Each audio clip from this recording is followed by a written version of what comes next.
Hello YouTube, Jerry Kirkpatrick here, and if you remember where we left off on the second part of hanging the hoist, we just got all of the holes drilled in these three straps, countersunk pretty good so they fit down over these raised areas.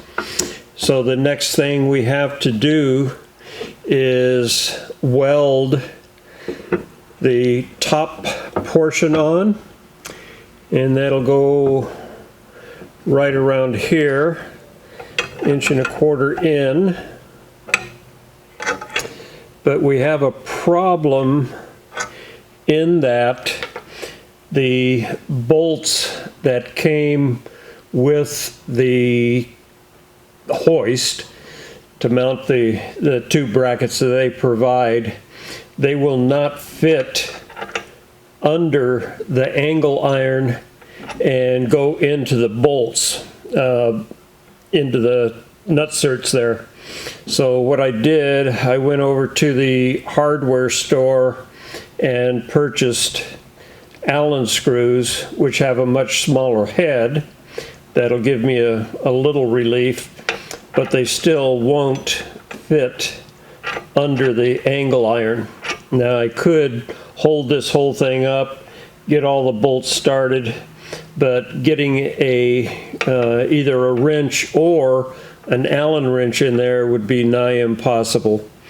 So what I am going to do is notch out in 4 places large enough for the head of the bolt to go through there and clear.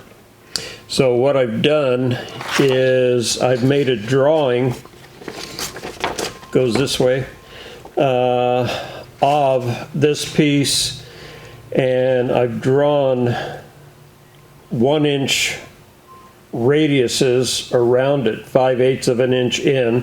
I have a 1-inch mill over there in the machine set up already. So what I've done is taking this drawing and cut it out symmetrically between these two straps, and then cut out where that 1-inch notch is going to be. So all I have to do is get this lined up on the front edge here, and then I can line up these lines with the brake line in the part itself. So once I get those lined up,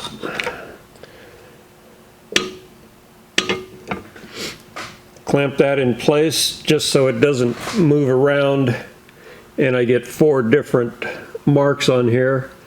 I'm just going to trace each of these places. This is not real rocket science. I'm just going to line these notches up on the mill by eye.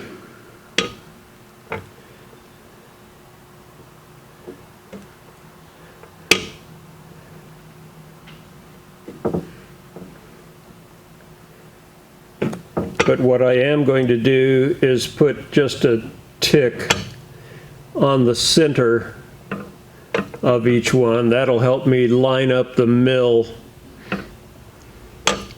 on center.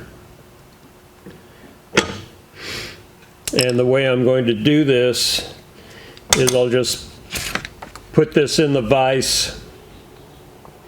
I'll keep the mill in one place, slide the whole mechanism down until I get pretty close to one, do that one, bring the mill up, slide this over, do that one, then just turn the whole thing around. I'm not going to dial any of these dimensions in. So let's get over on the mill and make these notches. I'll deburr them, clean them up off camera, and then we'll come back and get to tacking them in place.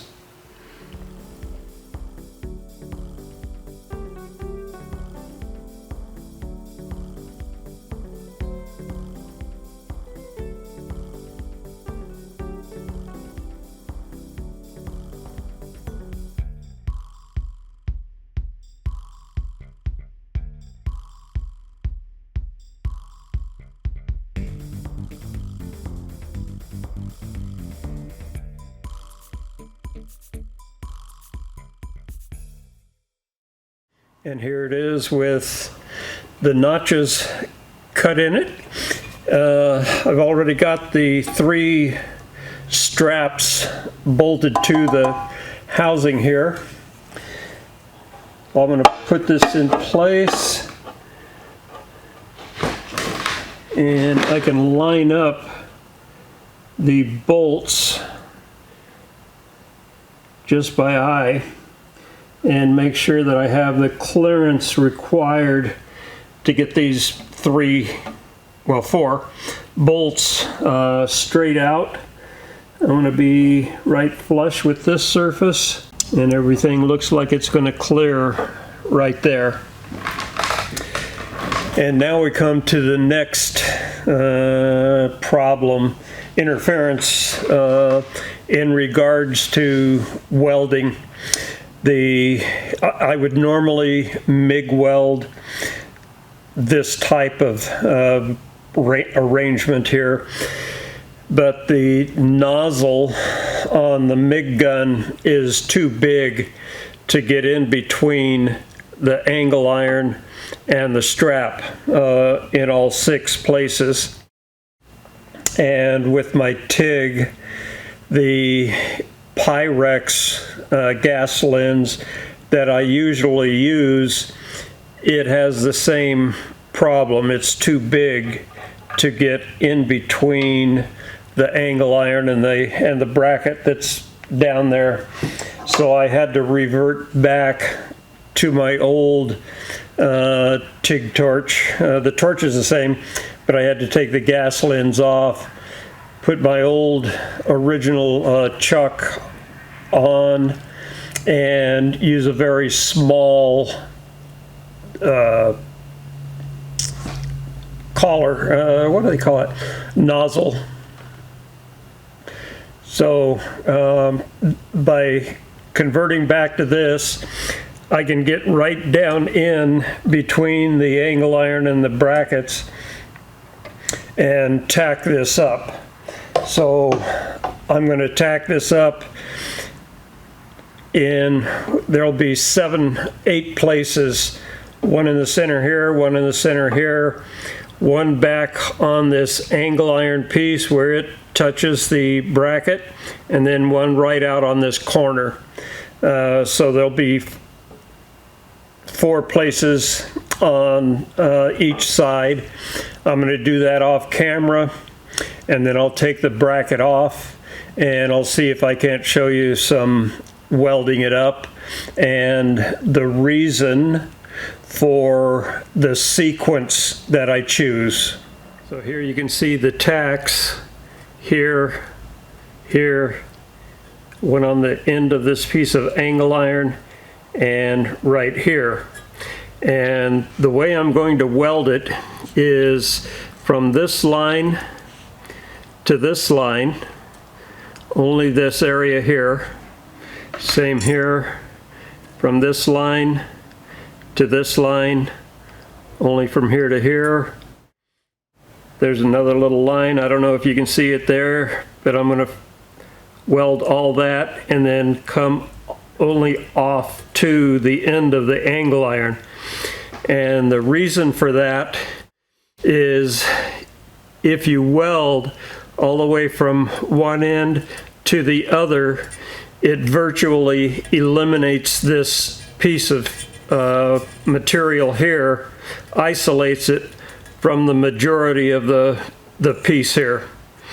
What I'm trying to say in that is it will act like a coat hanger. When you bend it back and forth many times, it'll break.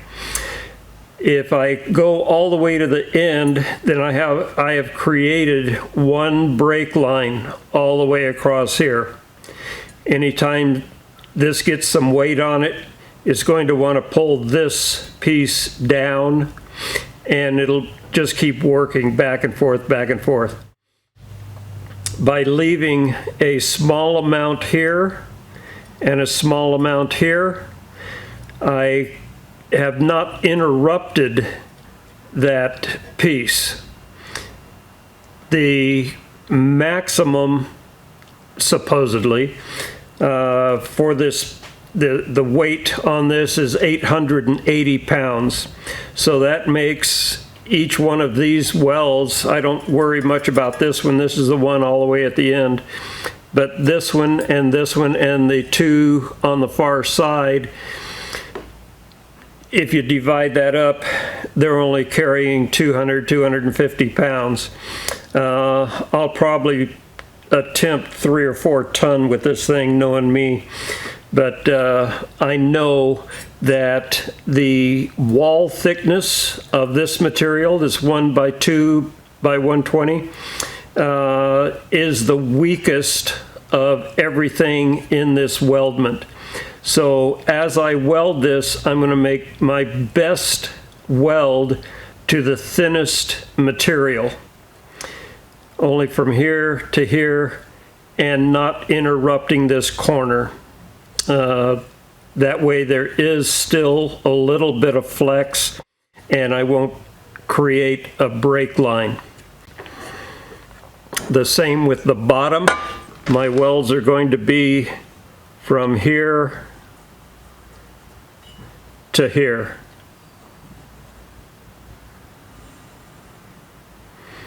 And because of the same reason, I haven't interrupted this material on the top side, nor will I interrupt it on the bottom side. So there is an area catty-cornered from here to here that is the same as the parent material, and it will allow for the flex. So let me get this welded up, and I'll come back and show it to you when I'm finished. Now that I've got this all welded up, I can show you a little more clearly what I was talking about, where I maintain the weld just in the center of the piece. I don't want the bead to come to this edge or to this edge. And also on the back side,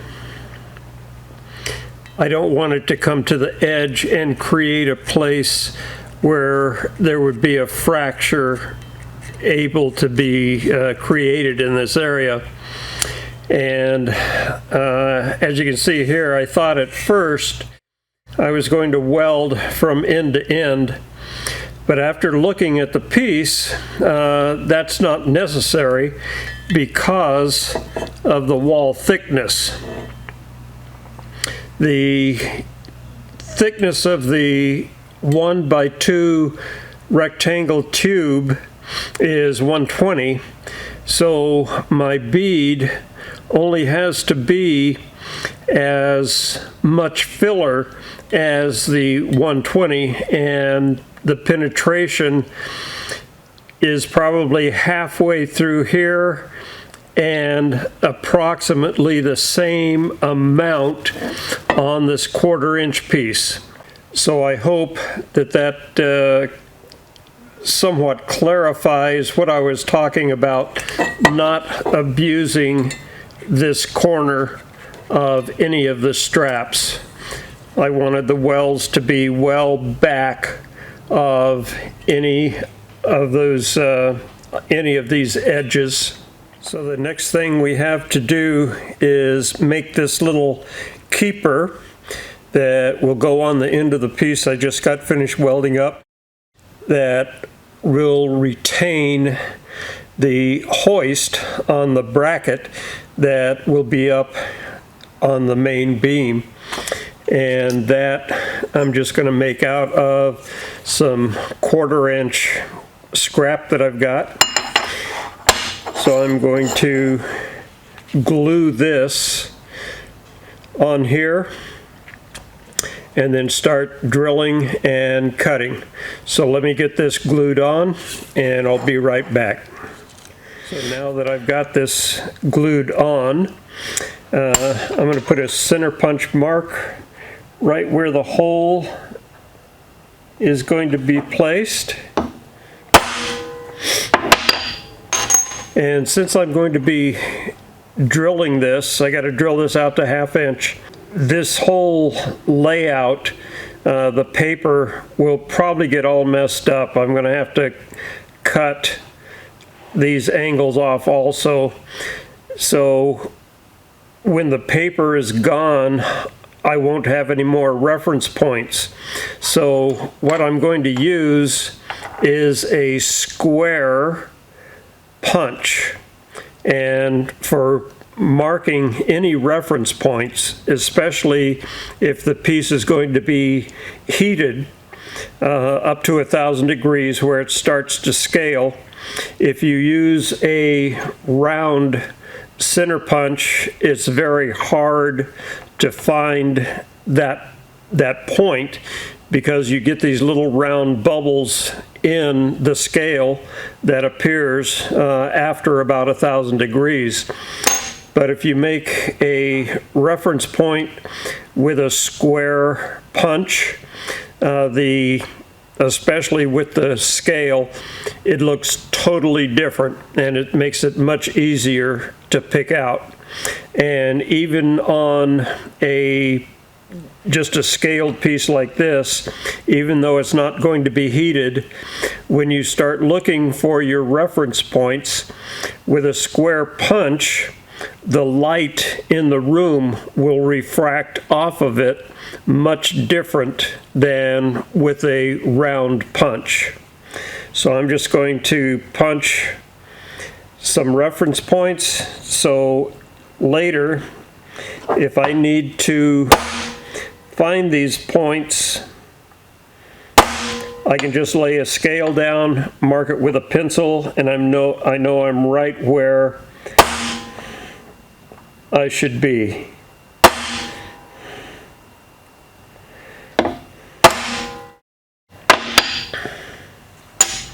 So even if this paper goes away, I know that I can pick up these points.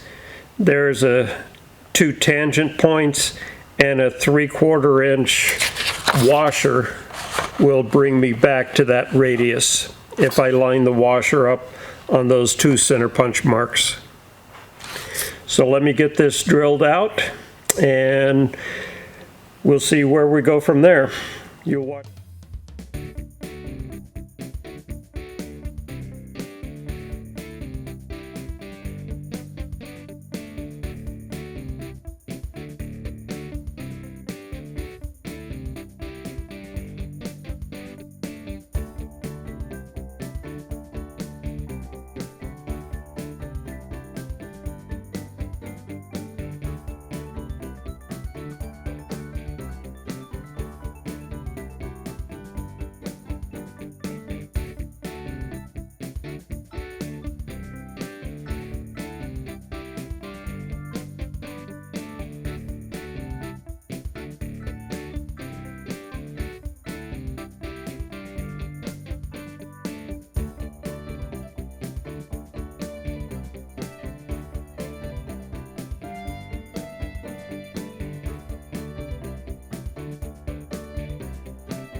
So I guess I got quite lucky with the paper not coming off. Got everything nice and radiused, deburred.